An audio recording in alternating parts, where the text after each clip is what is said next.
Edu ট্রেন্ডসে আপনাদের স্বাগত জানাই। আমরা আজ রয়েছি কলকাতা বুক ফেয়ার 2026-এর আইইএম এর প্যাভিলিয়নের মধ্যে এবং আমাদের সাথে আজ রয়েছেন বিশ্বজয় চ্যাটার্জি, ভাইস চ্যান্সেলর ইউইএম। নমস্কার, আপনাকে স্বাগত জানাই। এই যে প্রথমেই বললাম বইমেলার মধ্যে রয়েছি, বইমেলার মধ্যে আইইএম এর প্যাভিলিয়ন। তো বইমেলা আর আইইএম দুজনকে যদি পাশাপাশি রাখি তাহলে এখানে আপনাদের কানেকশনটা কেমন? মানে এটা বলতে পারি যে আপনার আইইএম এ বইমেলার মধ্যে ভূমিকা কতটা? হ্যাঁ, প্রথমে কানেকশনের কথায় আসি। ধরুন, বইয়ের সাথে শিক্ষার কি কানেকশন? শিক্ষা কি বই ছাড়া হয়? আজকে ধরুন, যে বাচ্চারা পড়াশোনা করবে, যে শিক্ষার্থীরা বিদ্যার্থীরা পড়াশোনা করবে, তারা এক্সপেক্টেড বই থেকেই পড়বে। হয়তো আজকের দিনে ইউটিউব আছে, হয়তো আজকের দিনে প্রচুর ডিজিটাল মিডিয়া আছে, সব আছে, ভিডিওস আছে, কিন্তু আলটিমেটলি যেটা সোর্স অফ এডুকেশন সেটা তো বই। তাকে তো বই থেকেই পড়ে একটা গুছিয়ে যে পড়া, সেটা তো বই থেকেই সম্ভব। তাহলে বইয়ের সাথে শিক্ষা অন্তরঙ্গভাবে জড়িত। তাহলে এটা বইয়ের যেমন মেলা, আমাদের এডুকেশন ইনস্টিটিউশনকে আপনি কি বলবেন?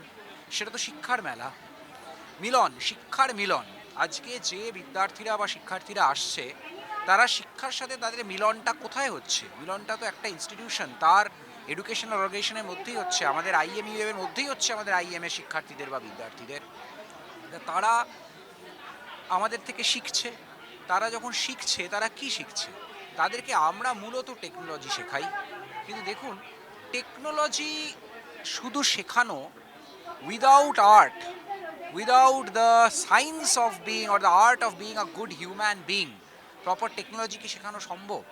একটা মানুষ তখনই সে একটা কোম্পানিতে বা বড় বড় অর্গানাইজেশনে অ্যাকসেপ্টেড যদি সে ভালো লোক হয়, যদি তার মধ্যে আর্টিস্টিক মাইন্ড থাকে টু ক্রিয়েট সামথিং, তখন টেকনিক্যাল নলেজের সাহায্যে সে বানাতে পারবে।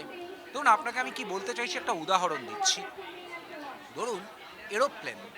আপনি মানবেন যে এরোপ্লেন একটা খুব সুন্দর বৈজ্ঞানিক একটা সৃষ্টি, কিন্তু এরোপ্লেন যে বানিয়েছে, তার মধ্যে যদি সেই আর্টিস্টিক মাইন্ডটা না থাকতো, শৈল্পিক মনোভাবটা না থাকতো, যে এরোপ্লেনটা কিরম দেখতে হওয়া উচিত, তাহলে কি সে সত্যি এরোপ্লেনটা বানাতে পারতো? তাহলে আর্ট, সায়েন্স উইদাউট আর্ট বা technology without art is almost impossible. মানে আমরা যেমন টেকনোলজি শেখাই, আমরা সেরকমই কিন্তু আবার স্টুডেন্টদেরকে আর্টিস্টিক ক্রিয়েশন করার সেই মাইন্ডটা কী করে তৈরি করতে হয় সেটা শেখাই। তাকে শেখাই যে সে কী করে গুড হিউম্যান বিং হতে পারে। কানেকশনের কথাটা নয় এত সুন্দর করে বোঝালেন, তার সাথে আরও একটা কথা বললেন যে এত ভিড় স্টুডেন্টসদের, সেটা আমরা দেখতে পাচ্ছি 11 বছর ধরে এখানে প্যাভিলিয়ন হচ্ছে আর এত স্টুডেন্টস আসছে, এত ইনকোয়ারিজ আসছে। এবার এখান থেকে জিজ্ঞেস করতে পারি, এই যে এতজনের ভরসার জায়গাটা তৈরি হওয়া, এতজনের ইনকোয়ারি এখানে আসছে কেন, এই সুনামটা তৈরি করা, এটা কিভাবে সম্ভব হলো? হ্যাঁ, দেখুন, আপনি একজন ডাক্তারকে ভালো ডাক্তার কখন বলেন? যদি তার বাড়িটা খুব সুন্দর গোছানো বাড়ি হয়, আপনি কি বলবেন সে ভালো ডাক্তার? বলবেন না তো।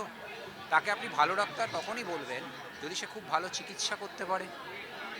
আজকে একটা হসপিটালকে আপনি ভালো হসপিটাল কখন বলবেন? সেই হসপিটালের সুইমিং পুলটা খুব সুন্দর হলে বা সেই হসপিটালটায় যদি খুব সুন্দর গার্ডেনিং হওয়া থাকে, তাহলে কি তাকে আপনি ভালো হসপিটাল বলবেন? বলবেন না। আপনি হসপিটাল তখন বলবেন যদি তার ট্রিটমেন্টটা খুব ভালো হয়, তার ডাক্তার খুব ভালো থাকে।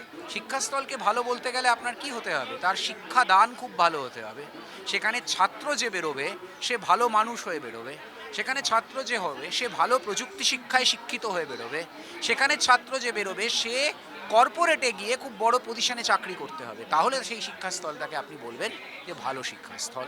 পৃথিবীর যে কোনো দেশে, বড় বড় দেশে আপনি যান, আপনি অস্ট্রেলিয়া যান, আপনি ইংল্যান্ড যান, আপনি ইউএস যান, আপনি কানাডা যান, সেখানে টপ অর্গানাইজেশন আপনি বলুন, গুগল বলুন, মাইক্রোসফট বলুন, আপনি ডেল বলুন, আবার বড় বড় ইউনিভার্সিটি বলুন, হার্ভার্ড বলুন, এমআইটি বলুন, সব জায়গায় আপনি দেখবেন টপ পজিশনে কোথাও না কোথাও আইএম বা ইউএম এর স্টুডেন্ট আপনি পাবেন। এবং এটা আপনি জোর গলে আপনি পাবেনই। আমি পৃথিবীর যেখানে খুশি যাই, সেখানে গিয়ে আমি যদি বলি যে আমি এসছি, আমার সিম্পল সোশ্যাল মিডিয়ায় যদি লিখি যে আমি এসছি তোমার সাথে দেখা করতে চাই, সেটা অস্ট্রেলিয়ায় হোক, সিডনিতে হোক, মেলবার্নে হোক, যেখানে হোক, সঙ্গে সঙ্গে দলে দলে ছাত্ররা আমার সাথে দেখা করতে চলে আসে।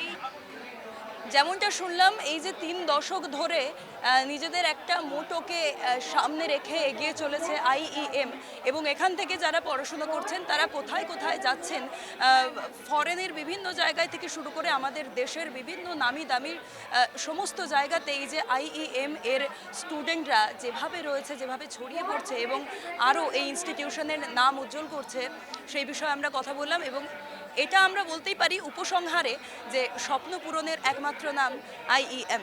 এডুকেশন সম্পর্কিত বিভিন্ন ধরনের তথ্য, খবর, আলোচনা শোনার জন্য চোখ রাখুন এডু ট্রেন্ডসে।